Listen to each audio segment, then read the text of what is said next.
All right, welcome back with another episode of Nitty Gritty with the world famous Dr. Chiddy, Jerry Chiddister. What's going on, man? What's up, you guys? How are you? I'm amazing. Thanks for having me down here.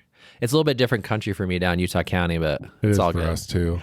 Thanks for coming down to our neck of the woods. Well, I'm moving down here eventually, so Well, I'm trying to assimilate. You'll like Highland. That's where I live. At least there's a little more space up there. Yeah, I'll be your neighbor pretty much. Yeah, no, you really will be. You're only like 5 or 6 blocks away from That's me. awesome. It is awesome. If I start to exercise, I'll maybe walk to your house sometime. Probably would just drive, to be honest. Yeah. Oh, that's man, not I'm happening excited for for me. this. You can come down. I'm not going up. Not doing it. I'm fascinated by what you do, and so there's going to be so many What does questions. he do, Andrew? We need to say, because a doctor is like this all-encompassing thing, but he's a little bit cooler than just a doctor. So what does he do, Cam? He makes the world a better place. You've probably heard that a lot, huh? I've heard that from a lot of spouses. Yeah. They're like, this is the best investment we've ever made.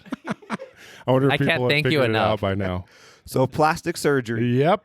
There it is. I So- love it. Before I jump into that, I just learned something before we were chatting that I had no idea. Where did you grow up? I actually grew up outside of this country. I grew up in Saudi Arabia. Super weird. Loved Is that it. where your parents are from? Like, is that No. where your family's from? No, so my dad's from Utah originally. Okay. And my mom's from Thailand, so I'm half Thai, half white dude. Okay. My dad's red hair, blue eyes, freckles. My mom Really? dark. Yeah, so we live. Is he really? Yeah, You're talking like the whitest of the white, yeah. I mean, Right? yeah. like straight English, Yes, Scottish. yeah. I mean, Chichester comes from Chichester, England. You know, Wow. it's a Okay. yachting town. I've never been there. And then people look at me like, "You're not British." So yeah, so my dad's from here. My mom's from Thailand. They met in Chicago. My dad went to dental school. My dad's a dentist. Okay. About to retire. Went to Northwestern when they had a dental school. They met at church, actually. Oh, very cool. So my mom, was baptized in the Church of Jesus Christ of Latter-day Saints when she was in Thailand. My dad happened to serve a mission there when he was younger. They never met, but then they met at church in Chicago. So they, white guy speaks Thai. This is awesome. So they, they hit it Wow. off. So yeah, I was born in Chicago. My dad finished dental school. Came back to Utah. He opened up a practice here. So then I had 3 younger sisters. And then we ended up going to Saudi Arabia. My dad took a job over there with the royal family. He was like, get out of this place. It was bad times, for Hold on, business. how does that happen? How does like a dentist in Utah Dude, get a job with the royal family in Saudi Arabia? Yeah. That is He had a friend who was from Utah that was over there. Strange, but Okay. yeah, so we went over there and I was there for almost 6 years. My dad was there for 7 years. It's like, what was And, he, being a dentist over there? Yeah, for the royal family. So like during the Gulf War, I was there during Desert Storm and all that. Like the Emir of Kuwait, they all fled from Kuwait Right. City and all that stuff. So they came down to where we lived. So we lived in a place called Al Hada. It was like 5,000-6,000 feet elevation, kind of like here.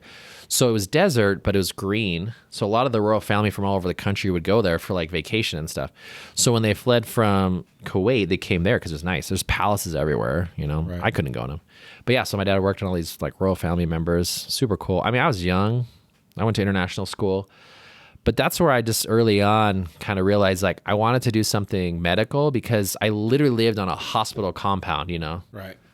It was just like everywhere. It was all around. Yeah, it's you. like I literally walk and there's a hospital or, all my friends' dads are doctors and I'm like, this is my life. Yeah. Wow. So you're there for a while, then came back to Utah? Yeah. And then it got to the point, so it's very oppressed there, Yeah. especially for women, sure. women's rights is not a thing. Maybe it's changing nowadays, but I had 3 younger sisters, they're getting older and it gets strict. So we came back here to Utah and, so yeah, I lived in South Jordan for a while and that's where I met my wife. She's from South Jordan.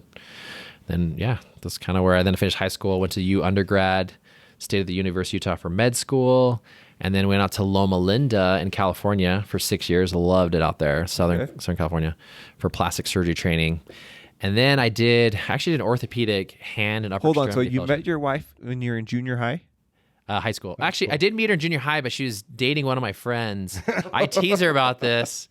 She's going to hear this. But no, that's when I first met her because I knew she dated my friend. Okay. And then, yeah, we met my junior year of high school pretty much. And then we've dated pretty much ever since then.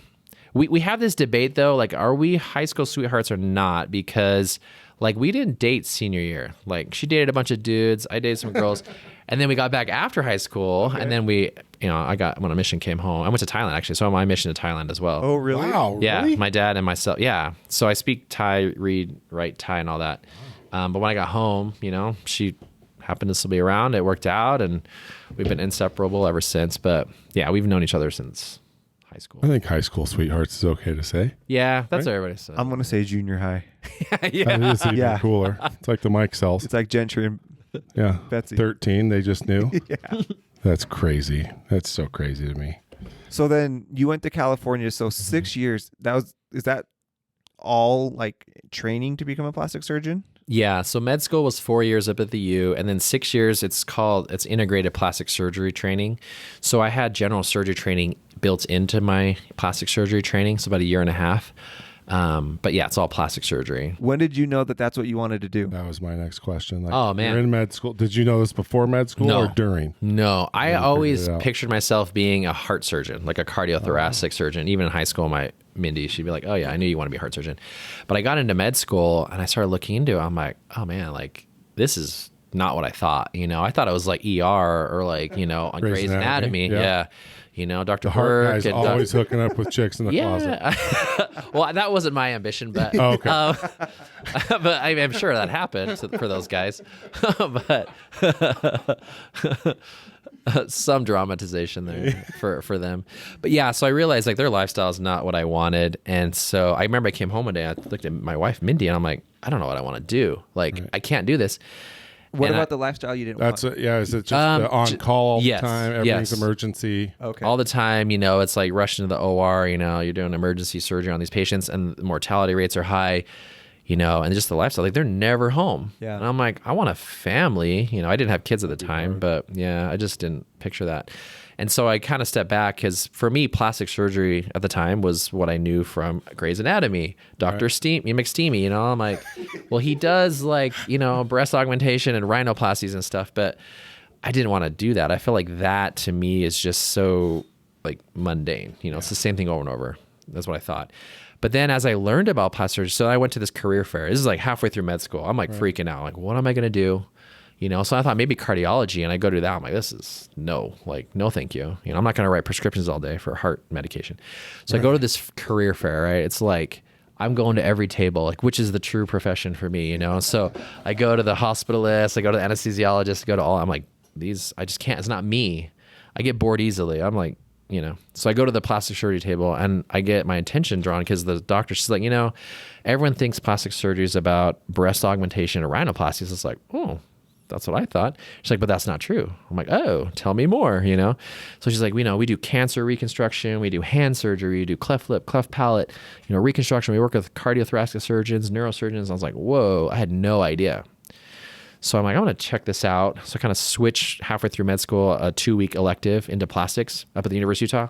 Loved it. Wow. I remember I came home that day, I told my wife, I'm like, that's what I want to do. Like, Interesting. I remember one day, we had a day where these guys all had skin cancer on their scalp. Right. And I remember there was 3 guys all in the same location on the top of their head, melanoma. The cancer doctor cuts out the cancer, huge hole on the top of their head.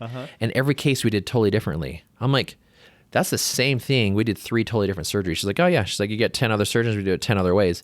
I'm like, this is what I want to do because you can do the same surgery 1,000 times and never do it the same way, So what does that mean? Like the ignorant Different question. skin, different, like what the ignorant makes it question different? is like what made No, it it's a different? great question. Yeah, that was my question too. And she's like, well, you think about it, like skin quality is different. Right. People have different scars, certain areas, their hairlines are different. And I'm just like, whoa. All of a sudden I realized plastic surgery is not about, just cosmetic. Cosmetic surgery is such a small facet of what we do. It's all about principles of surgery. It's like tissue handling, healing properties, all these things. We deal with wounds and things. And so I realized like this is a specialty where you get all the tools in your tool belt and then you can construct or reconstruct anything, It's such a innovative field, like you think first kidney transplant, plastic surgeon back east, Dr. Murray, you look at face transplant, hand transplant, all these surgeries, are all from plastic surgeons, kind of pushing the envelope. Yeah. That's what McSteamy did. Like whenever they had a tough, like Yeah, he did some little of that. girl had like Yep. a cut on her face, like he went in so she wouldn't scar, and because that's a big deal. And there is kind of a life-saving element to that because, you know, they can carry that if somebody does a bad job. Yeah. You could carry a big nasty scar on your face for the rest of your life. Well, and how cool that you could fix that. I did hand surgery at USC in Los Angeles for a year. So I went and did orthopedic hand with them because I did hand training as part of our plastics, but I did more kind of bony stuff. But, you know, one thing in hand surgery that's cool, it really is like life and limb saving because, you know, people come in with like flesh-eating bacteria on their extremity, you know. I saw that all the time there, even here when I took a lot of call at Intermountain. So a lot of that is, you know, you are saving people's lives, which, you know, we think plastic surgery is like, yeah, right. Like, you're not saying, you know, there's no like emergency breast augmentation surgery, but there is, you know. One popped. Yeah. Yeah. Get in here, stat. Yeah. So that's cool. I think it's definitely a field where, you know, again, it's old, young, you know, age, whatever, gender, whatever. Right? We do all the transgender surgery, you know, all that stuff. So really cool specialty. Love my job. Interesting. So when you're in California for those 6 years, is it just trying all different types before you kind of found either one, what you're good at, or two, what you enjoy doing? Yeah, exactly. So training is built so that you have all aspects of plastic surgery. So whether it's hand surgery, again, a lot of craniofacial, so like cleft lip, cleft palate repair, you know, even facial trauma. We do all the bony fractures, jaw surgery, hand, like I said. So a lot of, you know, plastic surgeons, like one of our textbooks says, plastic surgery is like we're the surgeon's surgeon. So like if a cardiothoracic surgeon has an open chest wound, you know, the heart's exposed, we come in and put a flap to cover that. Neurosurgeon has the brain exposed, you know, skull's out, put a flap over it. So we work with a lot of different specialties, vascular surgeons, general surgeons, you know. And so we had to do all of that. And then, yeah, you kind of pick, you know, we do cosmetic aesthetic surgery as well. But really, if you think of, so I do mainly aesthetic surgery now. There's so many patients here in Utah that are looking for aesthetic, you know, more like the, you know, the term mommy makeover, but it's more like reconstructing the body for a woman after having had kids and stuff. There's so much of that here because of our demographic that's kind of overtaken the other stuff that I do, but I really think it's reconstructive, you know? And so doing cosmetic and aesthetic stuff really is based off of reconstruction principles. So like those tools that we learn for reconstruction, we use for aesthetic surgery. Well, no two are probably ever the same, right? Mm-hmm. Yep, exactly. That's got to keep, because that's the thing, like keep it fresh. Because you see so many doctors where it just seems like it's Groundhog Day for them. Mm-hmm. Like I'd be miserable. Like I'm sure the money's good, but They seem grumpy. yeah, yeah. Yeah. Well, it just seems like, you know, I always fear that. Like if I'm getting knee surgery and it's just some orthopedic that's like, Yeah. oh, this is my 6 millionth knee of the year. Like I'll just get this done real quick. And it's Yeah. like, no, I want somebody to care, damn it. Yeah. Like, but yeah, that'd be hard. So like inside of the training, did you have to start to specialize inside of plastics? Yeah, exactly. Because there's so much, you know, it's like, what are you going to do? And so I went down the path originally of doing hand and upper extremity. I loved it. Yeah. Intricacy of the hand, all the bones, tendons, nerves. I love that. So I do that once in a while here. I just don't do as much, but that was kind of my path. And then, you know, it's interesting. We weren't planning on coming back to Utah. I had several job offers in Los Angeles, back in Loma Linda where I trained, and we loved California. You know, our kids grew up there, you know, and we were actually in the process of foster adopting our youngest. So our little boy, McKay, he's 4.5 now. We had tried for several years during training to get pregnant after our first two, and we had a hard time at first with them. But you know, during 6 years of plastic surgery, we couldn't get pregnant. We tried all the stuff, saw the doctors, did all the tests, medications, whatever. And so we're finally like, you know what? Like, I think our life path is a little bit different here. And so that's one thing we learned is like, you know, it's not really up to us. You know how things we have a plan, and then it always works out for the better, but not what we planned. You know. But we ended up going the route of foster adoption, and we found him. He's actually from Tooele, Utah. So we brought him to California. Really? We were in Pasadena. Yeah. And so we did this interstate thing, and we ended up foster adopting him in California. And so we were going to stay out there. And Was that hard to do across state lines? Yeah. Yeah. And then we had to fly back and forth and go to court. You know, I remember one time I flew back here for court because we thought something was going to happen. I get to court, you know, I had left work. We were in court for 90 seconds. Judge sits down. Oh, we don't have this adjourned. We'll see you in 4 weeks. We're like, what? Just flew out here for that. You know, nothing happened. Ugh. It's a lot of heartbreak. So, you know, people have been through foster adoption stuff. It's not easy. Definitely so sad that it's so hard. I know. It's really hard. Like I wonder how many people that like pushes away. I think a lot, honestly. Oh, that's discouraging. Yeah.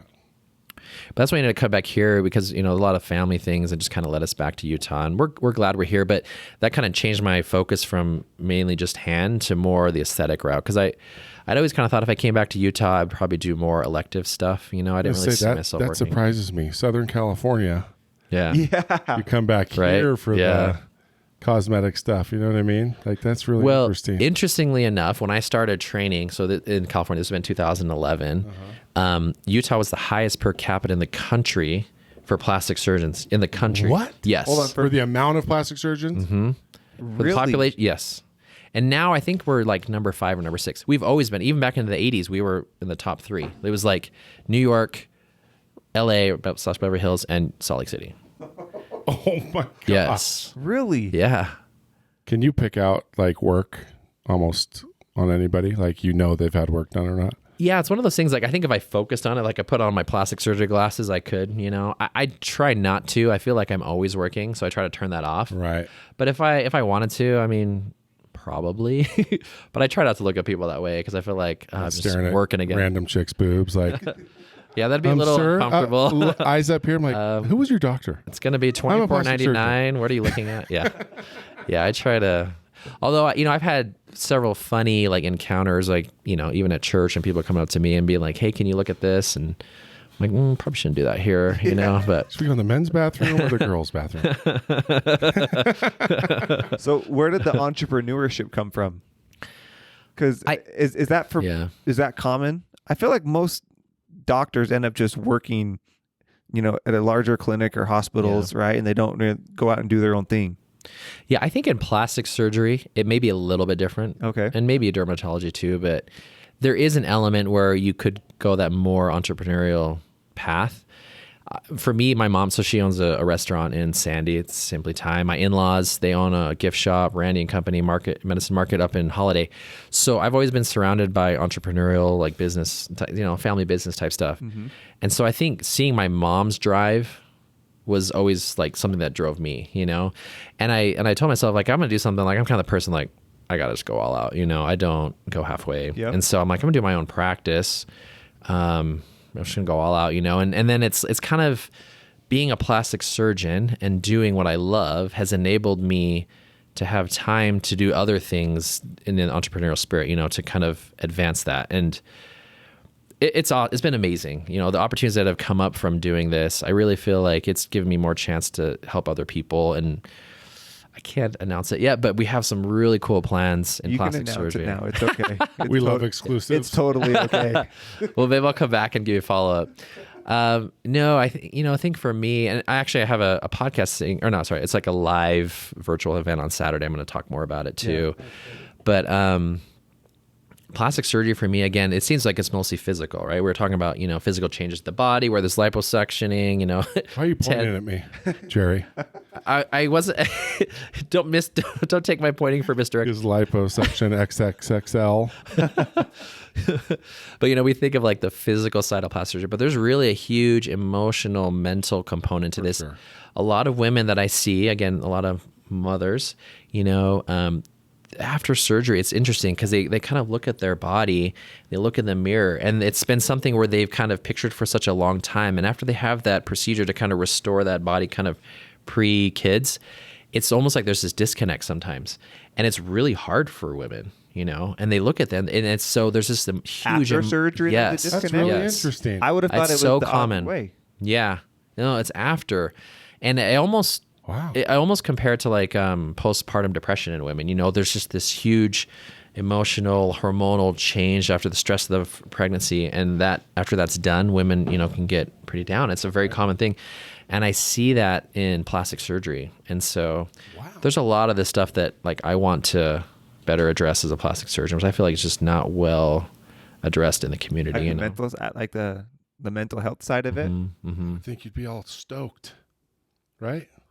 You think so? That's like a badge of honor almost, right? They like, do. You almost see like the surge of, again, the emotions, right? They're super happy. But then I think a big part of it too is social media, because they see like these immediate before and afters, and then like, wait, I want to be there. I want to be healed. Like in that before and after, it's instant, it looks instant, but really there's just there's months. And so I think, as as a plastic surgeon, I try to educate patients as much as possible. I try to, if I'm doing posts, to show like, you know what, they're still swollen here. It's okay. It's part of the healing process, but it takes time. It's not immediate. And so I think there's this feedback where it's like, wait, I'm not there yet. Why am I not there? And so that it, you know, kind of question yourself. And that's one thing that women deal with that would be so tough. Just kind of that comparison thing. Like I don't think a lot of dudes deal with that. Maybe a little bit more now. Yeah. Just because, like you said, social media, but social media has had to amplify that issue for women 100-fold. Yeah, for sure.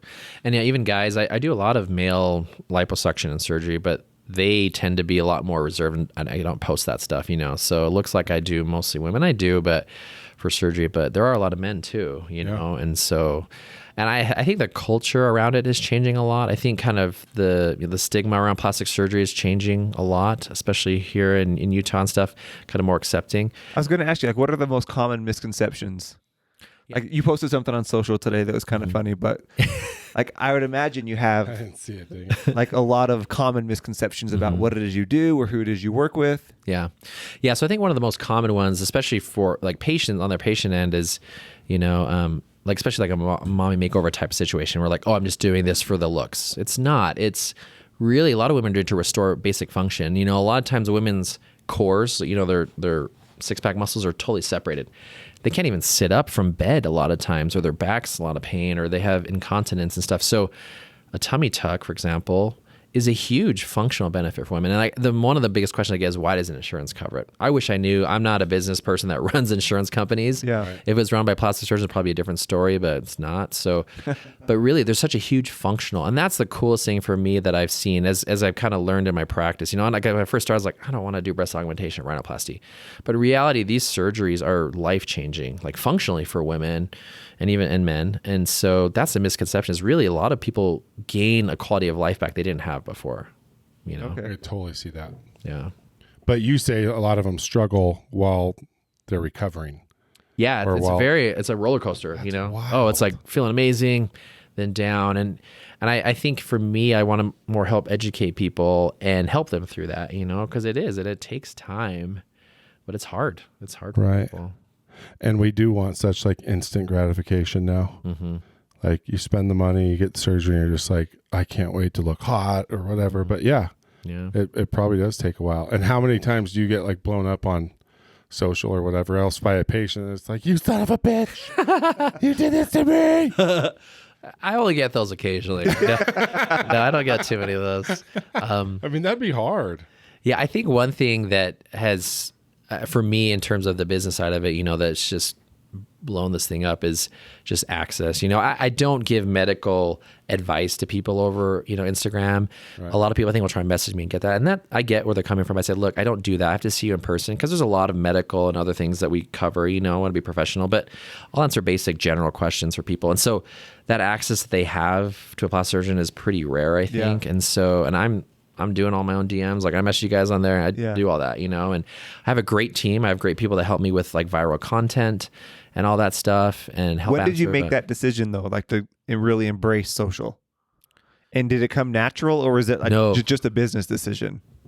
No, it was an evolution of kind of like, I think my thought of how I was going to grow my practice. So I would say definitely my practice is an Instagram practice. Like it literally has blossomed because of social media. Isn't that insane that Instagram can grow? Oh yeah. Like, you know, someone who started a blog to a plastic surgeon. You know what I mean? Like this platform is so versatile. It's crazy. It really is. So I came here 3 years ago now, back to Salt Lake City, and I was with a different group at the time.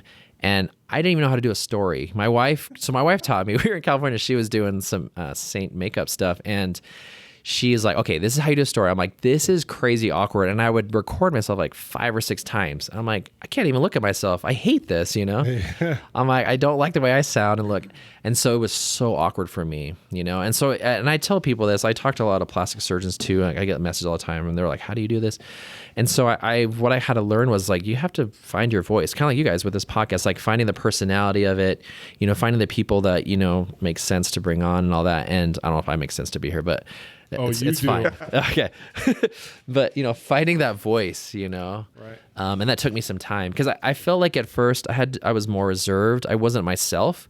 I think until I was my quote unquote myself and doing like TikToks that I love to do, like I love to dance. I break danced in high school. I had my crew, you know, I go to like the lighthouse on the weekends downtown, you know, steak dances. I loved dancing, you know. I took dance classes in high school. It was like me and 30 girls. I'm like, this is amazing, right? So are they your clients now? Cannot disclose. I respect their privacy. But yeah, so doing that dance stuff, I'm like, TikTok in my mind was made for me. You know, a lot of people use it as like education. I try to do that too, but I just love to. It's like an outlet for me. I love to dance. Yeah. And just have fun. Well, it's got to be so disarming for customers too, because you know, surgeons are kind of intimidating, and a lot of them don't really have. I don't know if you can call what you're doing on Instagram a bedside manner, but you know, it's like it's scary, and sometimes like this has to make people feel so like. I'm pointing with my hand as if people can see me. The 13 people on YouTube can see me, but I'm looking at Jerry's Instagram, and it's like, and it's so fun, and it's like. You want to take a little bit of that seriousness and that nervousness out of it. I would imagine that. Yeah. I bet your clients really like that. Yeah, it's definitely like a great filter, right? So people see it, they're like, this guy's a clown. Right. I'm going somewhere else. But a lot of people say, you know what? Like, yeah, that you said, it kind of breaks down those barriers and say like, okay, he's a normal person. And he's confident, obviously. Yeah. But when I'm in like surgery in that mode, I'm very serious. You know, I know when to be serious. Like I don't TikTok in the OR. I don't do that. I don't dance around the patient while they're asleep. Like that's lame. You know, like I respect the patient enough, right? So that's happened with other people. I don't dance with them. Yeah, I don't do that stuff. But so there's a time and a place in my mind, right? And I do show surgeries, but you know, we have it very much down to kind of like, okay, nurse, you know, we have someone who's recording it. Like I'm not stopping surgery to do it. But so I think they see that. They say, okay, he can be serious. But they come in, they're like, I feel like I know you. I know your wife. My wife's my boss, my CEO. And that's what my TikTok earlier today was talking about that. Like, she could fire me at any time. You know, I gotta be nice. And but they know my staff. They know by name. And so when they come in, they just feel like they're part of a family already. You know, and then it's not really a decision of like, am I picking this doctor? They've already done that. They're in the door. They already made that decision. So them, it's more of a timing thing. And so, you know, and then that's hugely effective, you know, as well as a business standpoint. It's like every person that comes to that door, you know, the chance of them wanting to actually have surgery and stuff is really high. And so we're able to really focus our efforts and, you know, get, you know, through this process that they have. So it works pretty well. What's that process like for someone to get to the point of having surgery? Is it like, I have a friend who does a hearing aid business, and he's like, it's typically like, it can take almost 7 years before someone finally breaks down and buys a set of hearing aids. Oh my gosh. Because crazy. Because they have to like mentally prepare themselves. Wow. And it's got to get bad enough to where they'll actually do it. I guess that's not that crazy. I think a lot of people are like that with a lot of things. Like cavities. I got cavity right now. Yeah. Totally. Until it starts hurting, you know. Right. My dad's a dentist too. That's terrible. Hey, Dad. Like, what is that like in your world? Do you know? Like when someone comes in and like, hey, I want this surgery. Is it like, oh, I've been thinking of having this for like so many years and now I'm ready? Yeah. Or what I would say is I've noticed a change even in the last 3 years, because when I first started this, a lot of the people I would see were researching online and doing this for years, right? But I think with social media, especially Instagram, where they have access all the time to see the process, and that's why I try to show it, to educate and show the process of surgery, it takes away that fear. So not only just knowing me as a surgeon, but how surgery works, how is recovery. They see all these patients' testimonials that I don't solicit. My patients, they do it on their own, and then I just repost it. Right.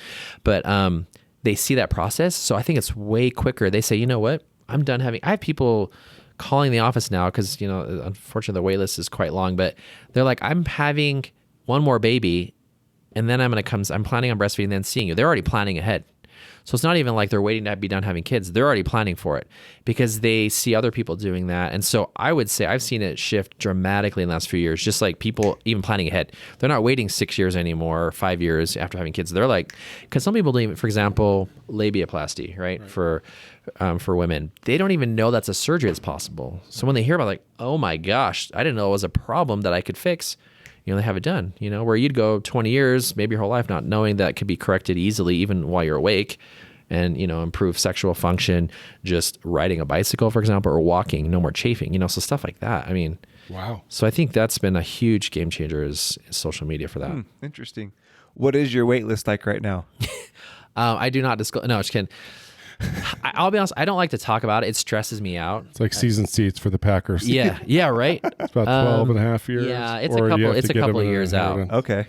We have a really good kind of system, I think. I just brought on a new associate, Dr. Garlic. So we think a lot alike. And so he's been kind of helping with that. But it's a couple of years, and then it's usually about a year out for surgery. So some people's like 3 years. That's why people are calling ahead, and I don't love, there's people around that. How long did it take you to get to that?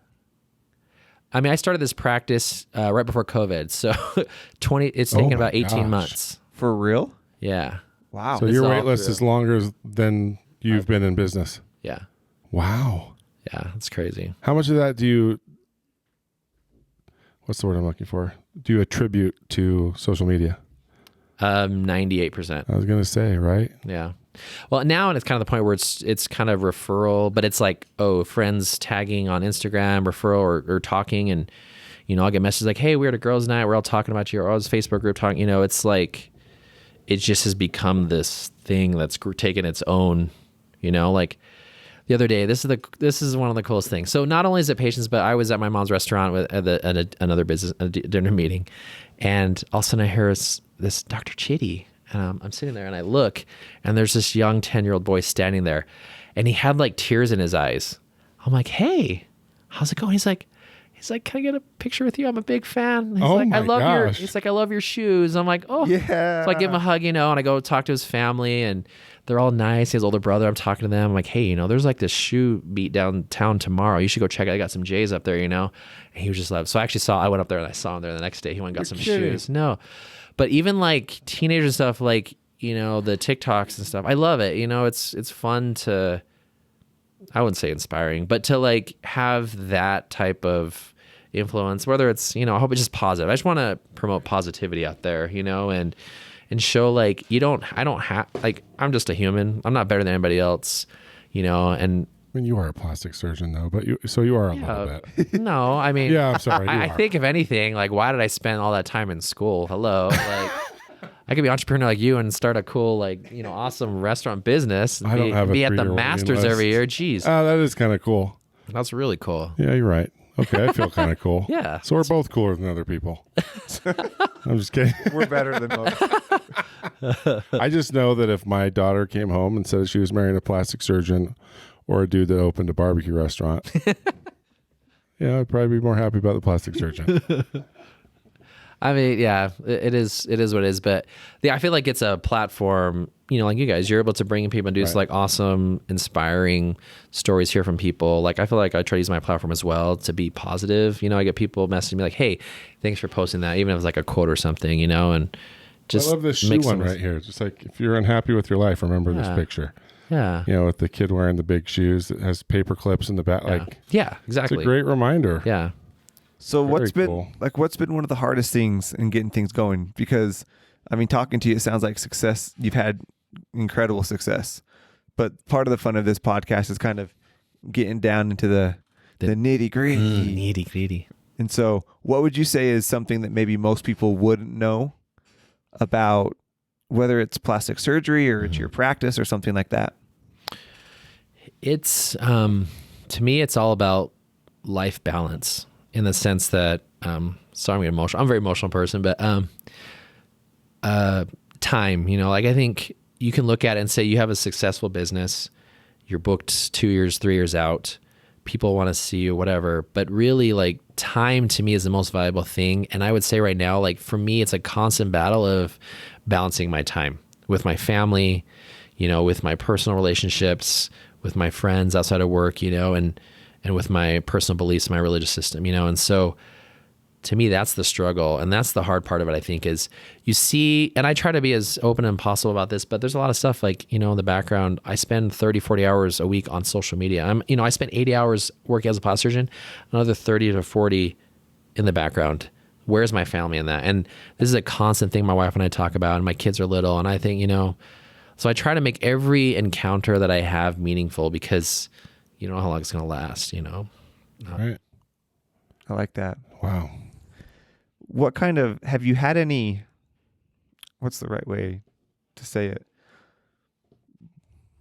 Negative experience because of the church and the culture around here with plastic surgery? Like, have you had to fight any of that? That's a good question. That's Andrew. a real, yeah. Nice work. That's a really good question. Yeah. For myself, I am a member of the Church of Jesus Christ of Latter-day Saints, and I feel like I definitely, believe in that system. I definitely believe in it. It's a system. I don't believe in having to say the I'm whole down in Utah religion County. anymore. I'm sick of that. Church of Jesus Christ of Latter-day Saints. It's long. Can we shorten it again? Oh, I can't say LDS, but I actually haven't. So that was always my fear coming back here because, I was high school in here and undergrad, and I know this kind of the bubble, the quote unquote bubble that's here. And that was a huge concern for me. How is this going to conflict with what I do? And quite honestly, the more I've looked at what I do, I think it's more the perspective I take on it. Cause I don't get grief from people about it, and it's just very supportive people. And so like the approach I've taken again is to be more positive and be educating on what it truly is for people and to help break down that stigma of what it is. And, cause there's a huge stigma around it. It's like, oh, this is a vanity thing and all this stuff.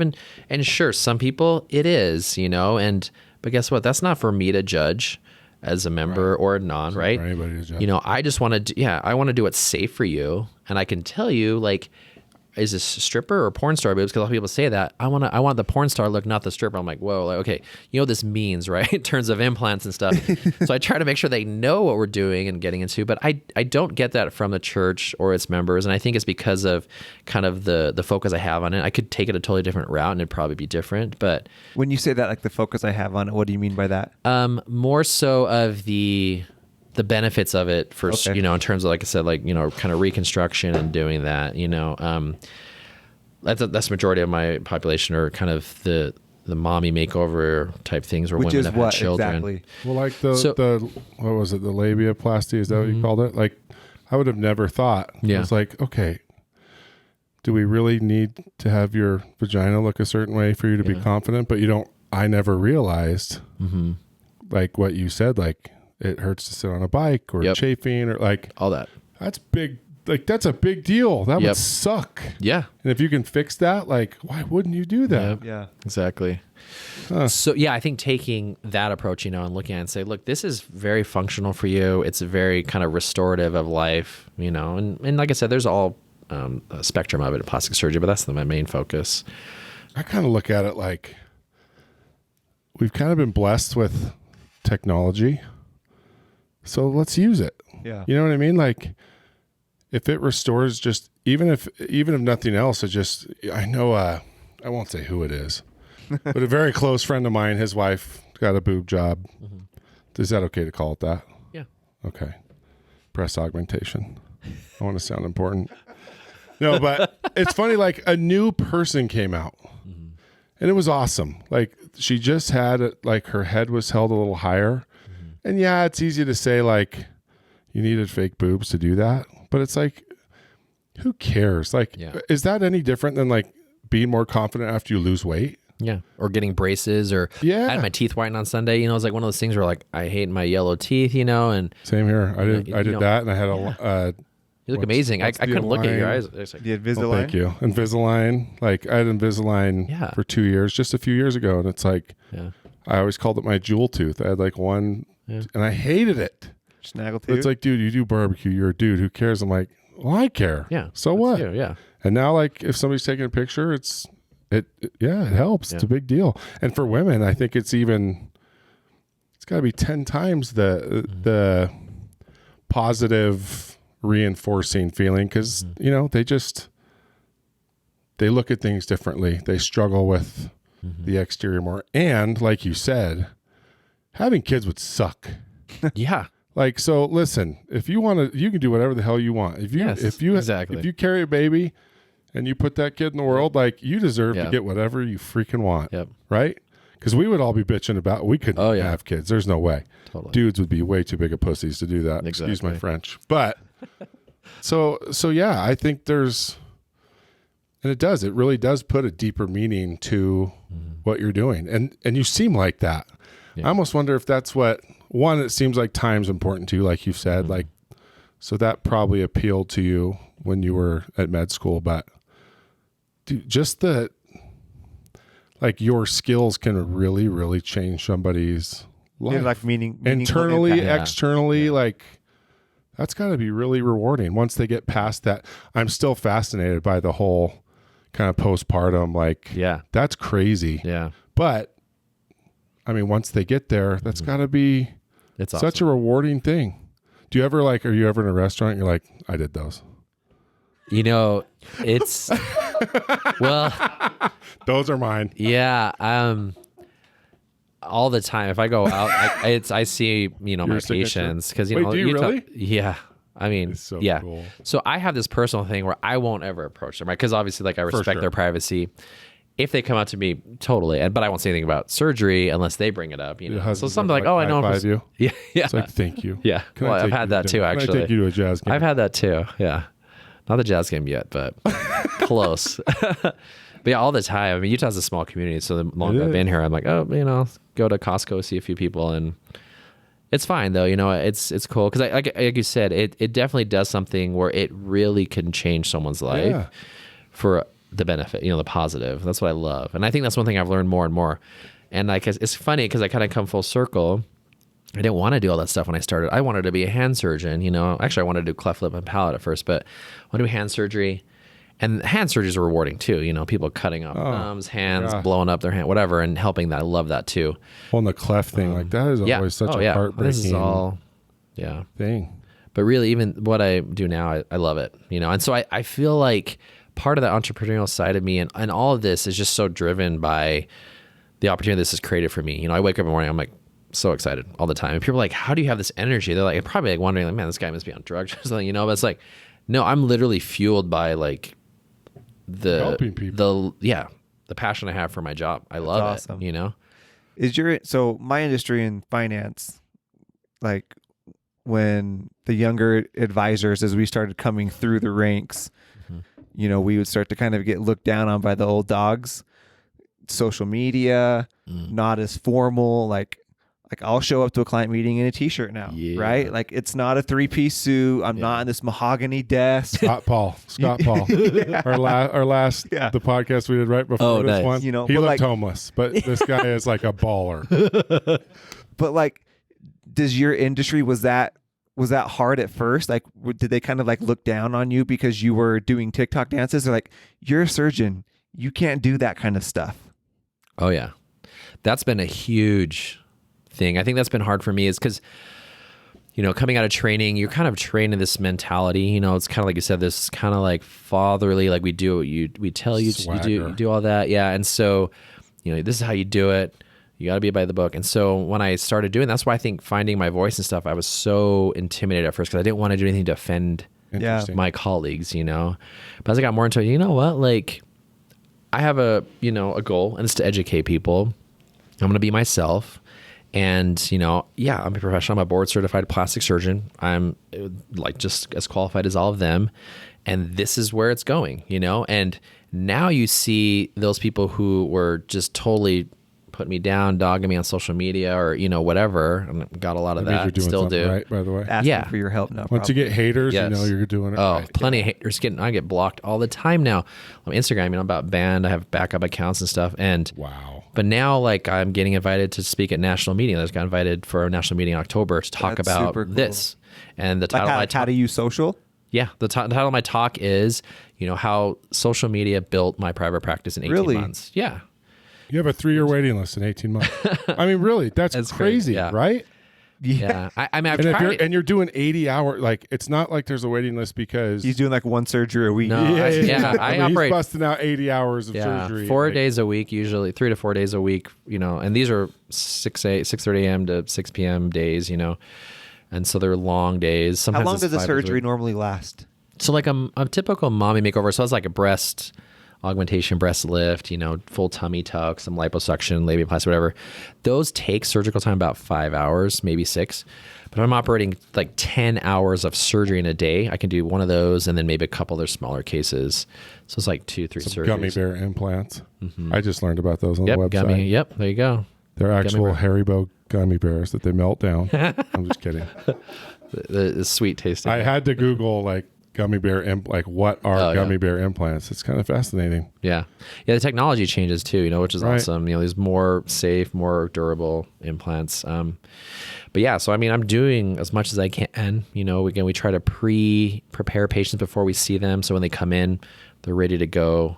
But even doing all these things, we've come into this problem, a dilemma that I can't find anybody to help me figure out how to solve it. And I want to be reasonable. It's like one of the things people are like, oh, just hike up your prices. It's like, well, I also want to be an accessible person where, I think our prices are very reasonable. We're not on the highest end. We're not on the lowest end. Do you mind us asking like mommy makeover? Like, yeah. Roughly? It can totally vary. Again, there's so many things. Like if you upgrade your gum bear implants, but it's probably anywhere from, I'm the worst numbers. I'm not a finance guy. 15 up to 30,000 plus, so it just totally depends, Okay. I mean, you think is it done in one surgery in one sitting? Yeah, that was usually one surgery. Okay. Some people we break it up for safety purposes, or depending on age, I'll do it at the hospital.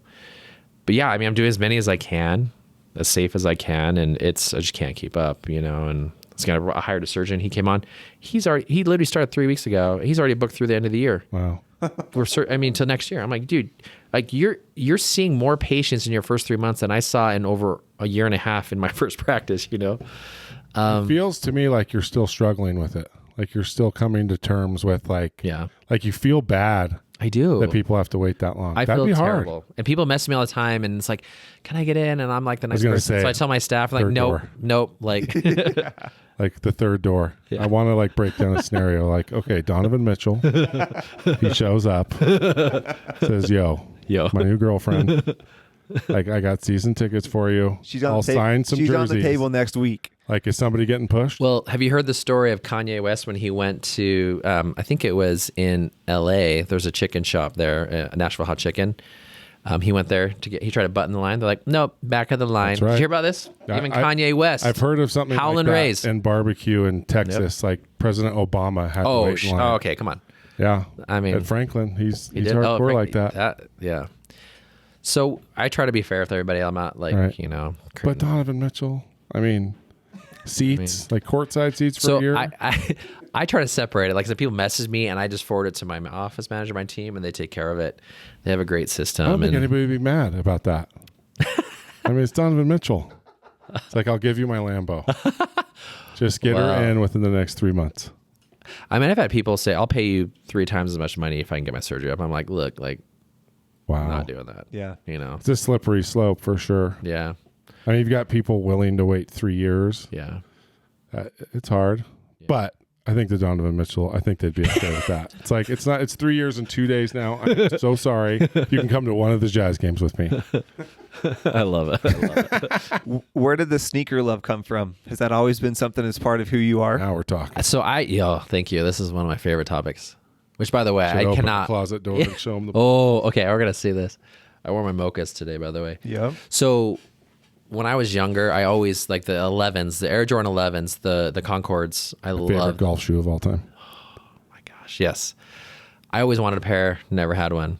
My parents they're awesome, and I probably could have got some. I just never had them, and so when I got finally into my own practice, I did my own podcast when I first started. Chiddy, one of my good friends, Ron.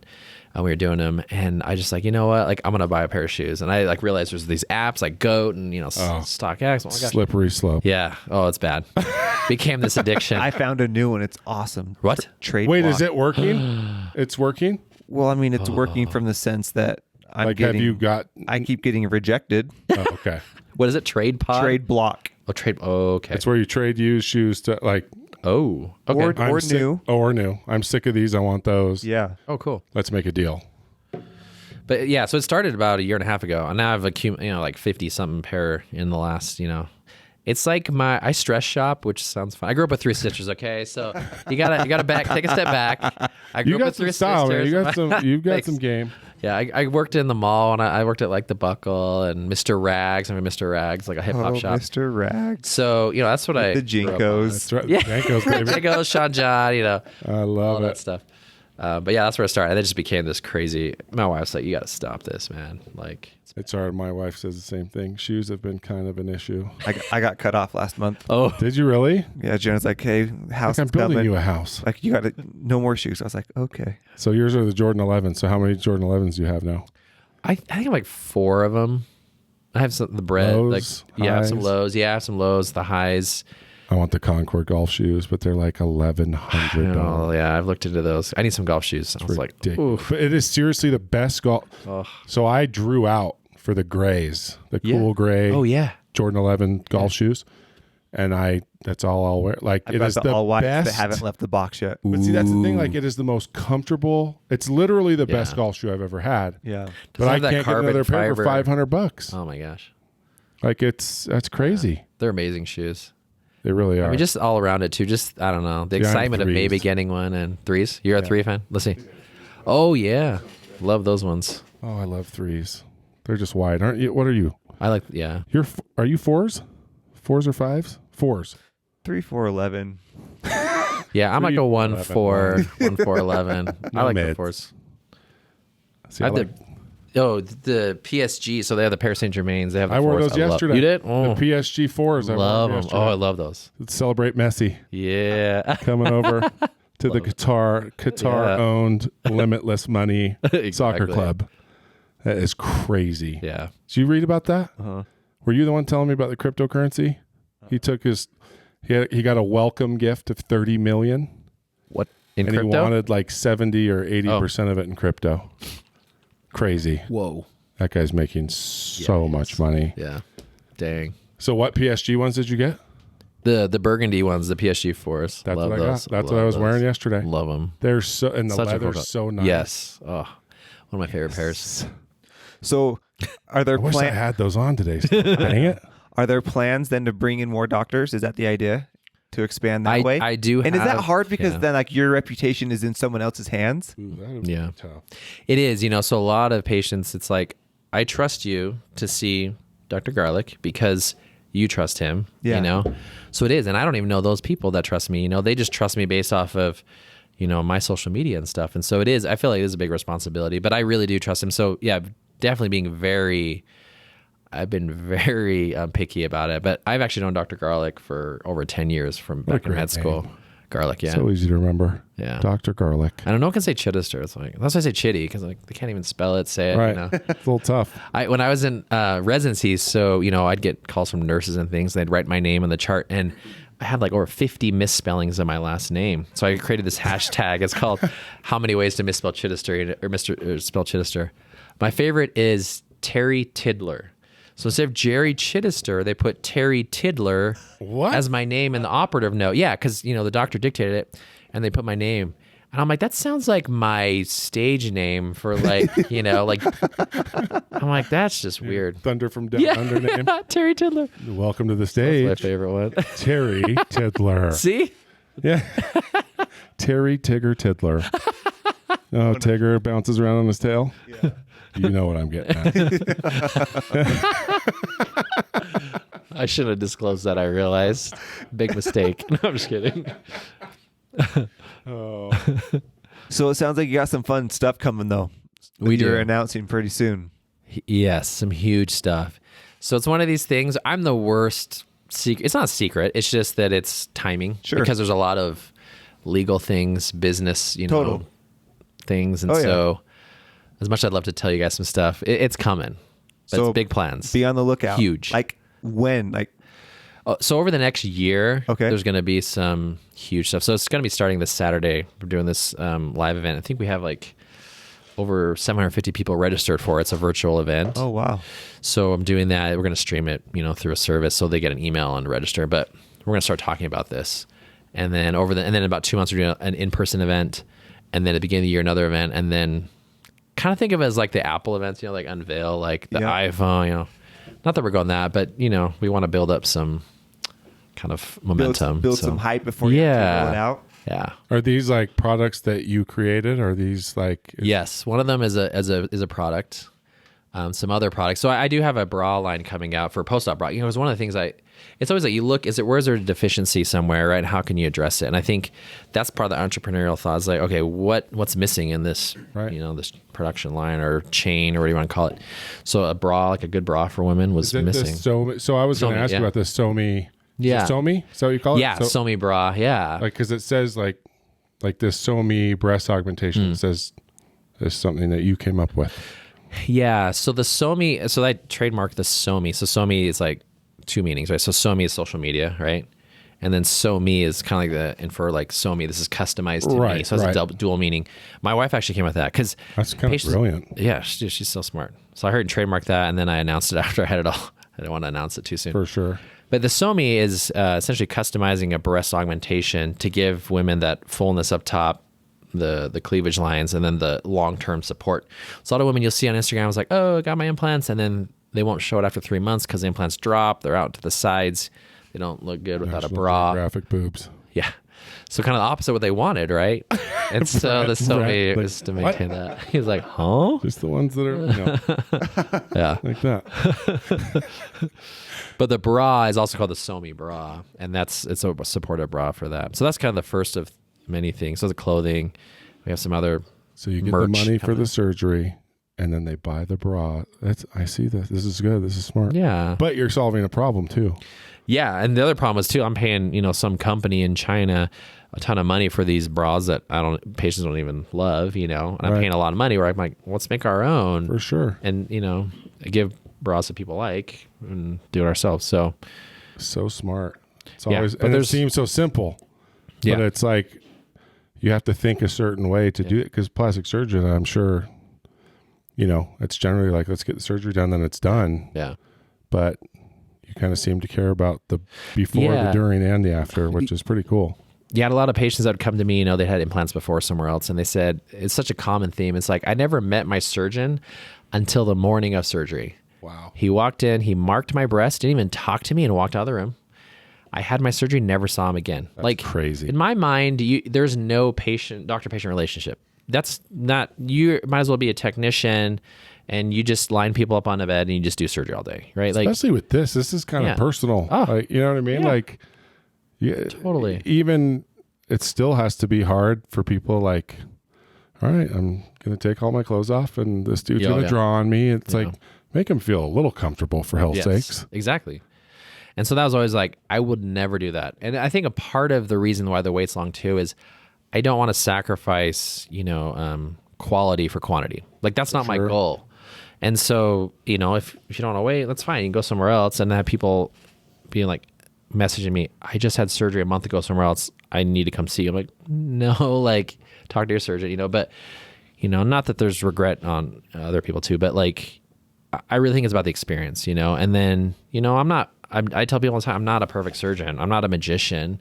I'm a plastic surgeon. I'm board certified. I do what's safest for you and I try to get you the result that you're wanting. But my whole goal is if I can spend enough time with you, talk with you, figure out what your goals are and make sure I can achieve that for you, I think that's where patients can be the happiest. Because even if it's not exactly like, things happen in surgery, people can have complications and stuff, but if you're with them and you show them that you care and you're willing to get them through that to the end, like that's what matters to me the most. And still have a great result, but stuff happens, Right. And so how often do you deal with you having to like talk somebody out of a look that they want? Mm-hmm. I saw a post the other day, like of a before and after, and it was on Twitter, I think.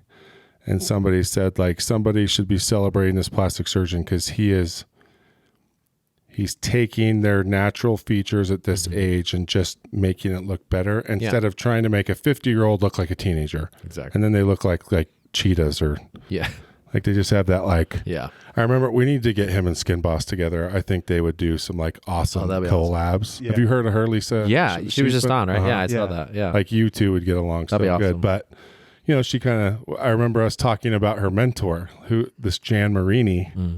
She's like the boss with anti-aging. Cool. But she has like freaky facelift plastic surgery. Like, I was like, well, of course she thinks she looks young. Like, it's freaky. But I don't get like, so is there ever a point where you're like, I won't do that?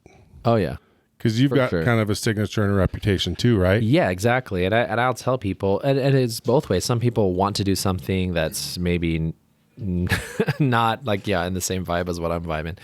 Or also the other way, we're like, I think you need to do this, because if we don't do that part of it, you can't just do halfway. Like, that's going to look terrible too, you know? Right. I'm not a salesman. I'm trying to upsell people, but I want to make sure that like, if we're going to do something, let's say to your breast, we need to make it look proportionate and in harmony with your body. So it's not, like you said, so there's 3 rolls strange. Underneath. Yeah. It's like, you want those things to stand out a little bit. Yeah.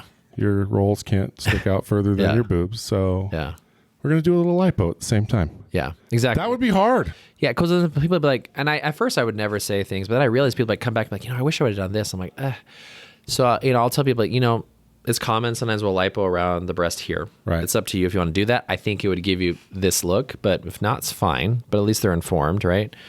It's not to me, it's not, again, not a sales pitch. It's not like, you have to do this. To, like, prove to them that you did, like, no, I told you that you should have done this. Now you have to wait 3 years for me to kind of like tighten Well, we up. I document everything, as a medical record. I say, this is what we recommended, and then we can always look back. Yeah, and then we get photos befores and afters, and that's not just for your medical record, but for them to see, because I see this thing also, it's like almost like this, a little bit of an amnesia. They forget how they looked and functioned before surgery. Huh. And then they'll say, maybe I have this area. And you're like, oh, well, you actually had that before. That's kind of your natural, shape or whatever. And not that I'm trying to point things out, but also just remind them like, like look how awesome this has been for you. You've come such a long way. And it's good to have a reminder, I think. But, because you also see people sometimes, it's like, it becomes this thing where it's almost like, what else can I do? It's almost this spark. I've heard that, like, it's like tattoos. Like you get one thing done and then it opens up, like, well, now I want to do this. This is great. I want to do this. But again, like, now they have to hop back in line. Yeah. And then I say, look, no, I'm not going to do it. Sorry. No. Right. You're done. I'll say that, it's like, no. And how do they respond generally? Because I'm sure that happens quite a bit. Yeah. It's positive. So people they have this idea of like, this is what I want to look like. And you're like, I'm not Jesus. Like I can't, exactly. I can't work miracles. Yeah, like I exactly. Can't, like your facial structure, whatever it may be. Yeah. That's got to be kind of hard. Like you don't want to hurt their feelings, but you're probably kind of good at that now. And you have a very like, no. Like letting people down easy. Like you have a very like calming persona, a very sweet demeanor. Mm-hmm. Like, so I'm sure you're very good at, not saying in a way that offends them, but that's got to be kind of a sticky situation sometimes. It is just navigating that. Yeah. And I think, as long as in my mind, it's always like, okay, what do I think is best for the patient in terms of safety? And because I'll tell them like, yeah, you can do that, but this is what's going to happen, or at least this is what in my hands, what would happen. You might get this scar or this might happen. And it may go down a route that you're not going to like, And so I try to, because sometimes you don't think of those things like, oh my gosh, yeah, if I go out there, this is going to happen, So just kind of being like, hey, that helps a lot. So do you have a surgery, or I've always wondered this with surgeons, like, do you think back to like, there was one where you were just like on your game? Like, I am super proud of this one. I mean, obviously you can't say who it is. Well, I can disclose this one because this is totally public. It's my wife, actually. Really? I did my wife's mommy makeover. She's 9 weeks post-surgery now. For a long time, I struggled with this, for one, because I was like, for one, I thought, is this unethical? When I started looking into it, and it's not. What do you mean unethical? What do you mean? Well, I'm like, is this an unethical thing to do on my wife? Shouldn't somebody else be doing this? And looked into it more. I talked like all these plastic surgeons have operated on all their wives. I'm like, okay, so that's. So you think it's unethical because you're her husband? Yeah, I think that's the mentality of it. Oh, interesting. Yeah. See, I would think it's like no one else can touch my wife. Like I want to do this. Yeah, no. So I was like the opposite. I'm like, look, and I referred her to somebody else. She's like, no, like, she's like, I'm your biggest I'm the fan. CEO. Yeah, she's like, you're my boss. Yeah. But she's like, I'm your biggest fan. Like, I don't want to go anywhere else. I love your work. And I would say, okay, like, I told her, like, let's say you wanted a rhinoplasty. I do those, like nose jobs. But I told her, look, I would refer you else somewhere else because I do them, but I don't do 400 a year like I do mommy makeovers or whatever. Like that's what I do. So I felt okay. At least this is what I do a lot of, probably more than a lot of other people. Sure. I'm comfortable with that. But it was more of like, what if something goes wrong? Am I going to make the right medical decision for her? Am I going to have clouded judgment? Like what if she hates you after you screwed it up? Yeah.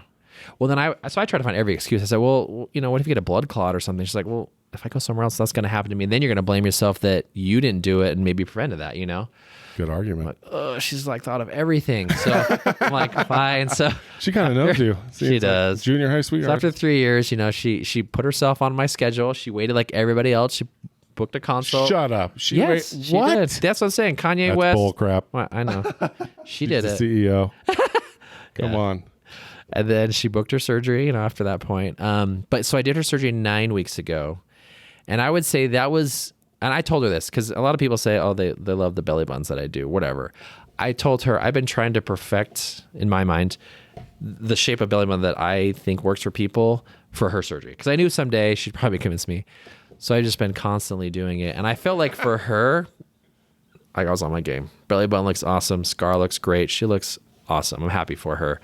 But again, just to see the confidence that she has in that, cool. It's really rewarding for me, I think. And for her to see, she put the effort in, she did everything, as a patient would do. And that's where I think I realized, like, she's serious about this. She's not just walking in and being like, hey, do my surgery. I'm going to jump in front of the line. I'm going to do what I want. Jumped in front of the line. You're not changing my mind on that one.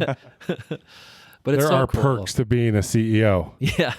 I'm not waiting in line for barbecue. That's true. Like, you're going to stop and make mine if I'm hungry. But okay, that's different, I guess. But but it's also cool in the sense that to be able to sit in front of a client and say, like, this is something I would do on my own wife, right? Yeah. That's kind of cool too. That's what I told my wife. So people ask me, well, was it hard? Were you nervous? And I said, my mentality has been since the beginning that I would operate on every patient like they were my wife, in the sense that I would treat them. That's my wife on the table. So when it came down to it, 9 weeks ago, I'm like, I've already been doing this for several years. This is how I've done it. So I didn't do anything different. It's the exact same. I didn't treat her any differently. I did it. And were you scared of like making recommendations? Like, oh, you think I'm fat? You think I'm ugly? Yeah. Jerry? I mean, again, it's a thing where you have to be careful, too. Right? Yeah. So I just said, look, I think this is what works for you. And you can decide. How come I have double D's, honey? I did not ask for this. That's actually a common thing I get. So, well, not common, but it happens, right? A spouse or someone will come in with a woman and the guy will be like, yeah, go bigger. And I look at the guy and I will grab two, because we have all these implants in the office. Right. I will grab the biggest two implants. The gummy bears or the normal ones? Yeah, the gummy bears. Oh, yeah. And I'll put them on the guy's chest. And I'll say, okay, sir, you're going to go home for 6 weeks. You're going to wear a bra and you're going to wear these implants. Yes. If these are not too heavy for you, then your wife can do this surgery. That is so but smart. You do not have a say in this. Should have we call it the bro. Like, remember from yes, Seinfeld? For Seinfeld. Yeah. He walks in, Kramer and his dad or something. Like, put this on so for the awkward. next hour and you tell me if you still want your wife to have these. That makes them just be like, oh, that is hilarious. So, in the end, it's their body. I don't care who's funding it. Like, she has the say, Oh, yeah. So, Well, I kind of feel like the huge boob thing is kind of past. Yeah. Although now they want the butts. Yeah. Are you doing that? It's a balance. Yeah, we do a lot of Brazilian butt lifts. Really? Those are fun. Are Brazilian butt lifts like your butt cheeks are 4 times the size as they are now and lifted? I don't do that. I don't do the extreme. There are some people Kardashian butts? Yeah. Those are plastic surgery butts, right? I would say yes. Yeah, there's no natural. But Brazilian butts take fat from somewhere, put it in the buttock, or there's like injections of this material that grows collagen. It's called Sculptra. So there's different ways to do it, but that's grows collagen. Mm-hmm. It stimulates collagen growth, but that's that super expensive. Wow. Yeah, they do in the face too, actually. Like does the cool sculpting temples. Stuff actually work? The what stuff? So it's a big trend on like medical spas. They'll like do cool sculpting instead of. I think I tell patients there's a spectrum. Yeah, so there's a spectrum of everything, right? You can get like the most extreme result if you do surgery. You could do liposuction, which is kind of middle of the road, or you can do something non-invasive. What's the difference between lipo and surgery? Well, I would say like a tummy tuck. So let's say cutting out tissue versus maybe just liposuctioning the tummy, right, to get a better contour. Okay. Maybe not be as tight or flat, right? Or cool sculpting, which is a top. You put a probe on top, kind of freeze the fat from the top. Not invasive, right? You can go into your lunch break, do it. Yeah. But your result right, is going to be a lot less because it takes more time and maybe more inefficient economically for you. So I try to give everybody options. Sometimes it's a great option for people, but if there's a certain look they want, I got to tell them how we can get that. And so Cool Sculpting can be that or can't be. So do you have people on your waiting list that like, what if in 3 years, like small butts are back in?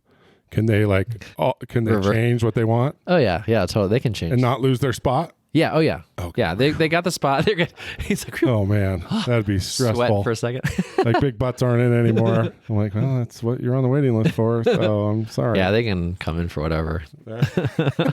Do you foresee, maybe this is a dumb question, but do you pay attention to the trends and what is in and out? Because, with plastic surgery now, there's not a whole lot you guys can't do. Mm-hmm. Is it important for you as a plastic surgeon to kind of keep up on what's like trending body wise? Yeah. So I would say what I see here, and I've seen this in even the last 3 years change. You mentioned implants, I see a lot of women wanting to downsize, but they want kind of everything, meaning they want them high, they want them smaller, and they want them without a bra lifted, right? So that's why I came up with the Somi, because that was the look that I was seeing. And so, full cleavage, smaller. Yeah. That would suck. Could you imagine all the time? So the internal bra helps. But yeah, so I see that in breast where it's smaller, but perkier and, tighter. And so, like a lot of old days, it's just doing quick breast augmentations. And now it's more big boobs, small butts. Now it's smaller boobs. Yeah. Huge butts. Yeah. I would say that the butt thing is still definitely a thing, but maybe not as large, kind of more natural, but full, kind of more proportionate curves. That's a great pun, by the way. Thank you. No, but it's funny. Like you don't ever think about this stuff. That's why this is so kind of fascinating, because we do have probably 80-85% women are our listeners. Oh, cool. And it's like, everyone's thought about it, but there's so much more to it than you think. Yeah. And there does have to be a big like mental, how many people are like, I would love it, but there's no way. But then you hear this and think like, no, this is way more accessible and it's okay. Yeah. Right. So I think this is kind of cool. And that's cool. I appreciate you guys for bringing me on, because that was kind of my main thing, is like, kind of not eliminating the stigmas, but at least understanding them more and why it's there. And you still make your own decision. At the end of the day, this is all elective. It's like, I can walk into a car dealership and buy a car if I want to. You can walk into a plastic surgeon's office and have plastic surgery if you want to, but no one's going to force you to buy a car or have plastic surgery. But I think if you understand it better and make a more informed decision, you can figure out what car you like, or, if you actually want plastic surgery. So I like the car reference, because a lot of times we buy a car like Clint Eastwood, you are what you drive, right? Like a lot of times that is a very defining characteristic of like, you want to drive something that makes you happy, makes you confident. It really is no different. Yeah.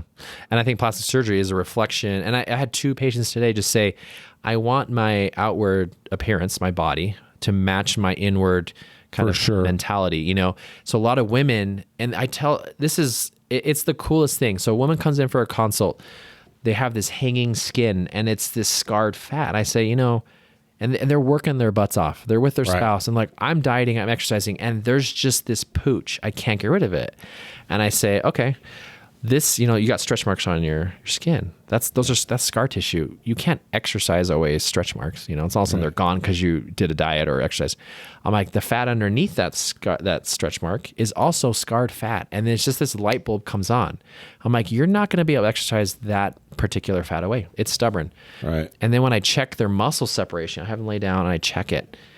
And I say, you know what, you have a 2-inch muscle separation, and their eyes just like, whoa, like I knew it. And they look at their spouse and say, I knew it, and because they can't sit up. They can't do a crunch. They can't do basic things, and it's like just this, it's not, I wouldn't say validation, because it's there, but it just kind of acknowledges to them and their spouse, like, yeah, like I can do this because it will help my body, Totally. There's more than just the cosmetic side, which if it's just a cosmetic, who gives a crap? Like, yeah, it's going to make you happy. Like, it's okay. But you're right. I'm sure for some people, for whatever reason, like hearing that there's something that it can improve, like function, medical, whatever, that's got to help.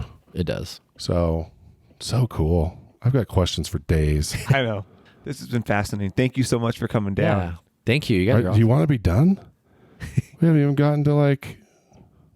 We talked about gummy bear boobs. That's all I want to talk about. Those are awesome. So I wasn't going to ask about. I read about them on the website. Like while we're talking, like gummy bear implant. What the crap is this? So I have all these implants I've cut in half in the office, and I show people that because I have them in this like little clear box, right. And I used to let them open it, but then every guy wanted to grab it, and it's a little sticky. But if you look at it, I've cut them, and they've been sitting in these boxes for like almost 2 years, and they don't move. And I tell them, look, it looks like if you bite into a gummy bear, it's like kind of that shiny appearance. Yeah. That's what these implants look like because it's like a cohesive gel. Right. They fill them with this cross-linked silicone. It doesn't go anywhere. So if the shell cracked, it's not like it's traveling through your body. It's just its own thing. It's just a solid. But it keeps its shape better. It definitely feels natural, very durable. But very durable. I'm not here. Mean? It's like if you're wakeboarding and you fall really so I have hard, some TikTok. Yeah, I have some TikToks where I was like stepping on these things, stretching. Let me come step on them. Let's really test their durability. I should have brought one. Dang it. That would have been awesome. These are I'm gonna give you guys, proof implants. I'm gonna bring you guys 2 implants you can keep here. You know how Yeti did the grizzly proof? Yeah. Like they threw a Yeti cooler out to a grizzly bear and just said, "Go to town. I will be your grizzly bear." I'm gonna bring you some. I'm gonna. But if my wife wants plastic surgery, I want it 1 year shaved off the line. Okay, that's it. That's the only compensation I want. I'm just kidding. That sounds reasonable. I knew it. It's not up to me. I found the third door. I got to talk to the CEO. Dang it, she didn't. Yeah, you got to talk to the boss. She's not going to let me cut. Wow, what a blast! All right, well, we need to get together, talk shoes.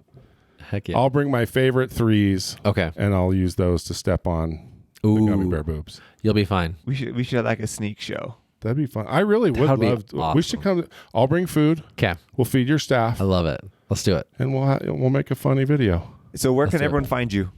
So on Instagram, it's Dr. Chiddy, Chiddy. Same thing on TikTok, Dr. Chiddy, drchiddy.com. Pretty much Dr. Chiddy everywhere, just to keep it easy. Do you have an agent yet? Do you have like? And I'm not joking. Like, no. Is it getting to the point where like have you thought of that? Because that's going to happen. Like you're getting invited to speak at things. Yeah. I could totally see you because like you said, in your industry, this is rare. Like the accessibility that you get and you're fun, like the dancing's awesome. Like this is totally like a Good Morning America situation. I could totally see that happening. I'm on IMDb.com. I was in a movie recently. Yes. I'm in a horror movie. Shut up. Yes. Is that what you were getting all this stuff on just a couple weeks ago? What? Yes. Yeah. So I'm smart. Some people that I know. Yeah, they're filming this horror film. It's actually a really cool concept. But we were out at the asylum in Tooele. That place is crazy, creepy, scary. I've never gone to that one. And it looks a little scary. Oh, dude, it's so scary. I'd never been there until then. But the director, he texts me and he's like, "Hey, I wrote a part for you in this movie. It's for you." I'm like, "How do I say no?" But I've always wanted to be in a movie. I told my wife. She's like, "You're gonna be in a horror movie?" I'm like, I'm exploring a different side of my personality. Like, it is not me. Trust me. Like, you don't say anything horror on my TikTok. But it really was. Scott Paul again with his wigs. Yeah. There you go. Yeah. But I was like, he's like Jim Carrey, he's like, Sunshine for the Eternal Mind. Like, there's like a different side to him. He's Will not just Ferrell, comedic. Stranger Than Fiction. See? Yeah. Yeah. I love that movie. So I'm like, I'm going to try this. It was so fun. It was so cool to be, like, I've always wanted to be in that scenario. I loved it. Cool. It was so fun to be on set and like, they're amazing. The red cameras and everything going on, and they're so nice. And I don't have me speaking. I walked out. I'm in the movie. Like I'm listed as an actor in it. I'm like, yes. No way. Cool. So it was fun. When does it come out? I think next year. So they did a Seed and Spark funding for it, and I think they've already got it. So it'll probably go through full production. So hopefully early next year. And where was this connection from? This was just a friend, or yeah, it's like through mutual friends. It all started. So my mom has a restaurant, and it's Sandy, right? And they called me one day right before COVID. My friend, she's like, "Hey, our scene for a restaurant fell through. Can we use your mom's restaurant?" It was on a Sunday. And I called my mom. She's like, "Yeah, sure." So I showed up. I met them. We did a TikTok, and they're like, the director's like, "Dude, I like you. I wanna put you in one of my movies." So that was like a year ago. Right. And it's like, whatever. And then he called me a few weeks ago. I'm like, okay, let's do this. Cool. What a blast. Yeah, it was cool, but no agent. Cool. Well, no agent. You'll need one. So I would tell the CEO to start keeping your eyes peeled. Well, thanks for coming. This was awesome. Thank you. You guys are awesome.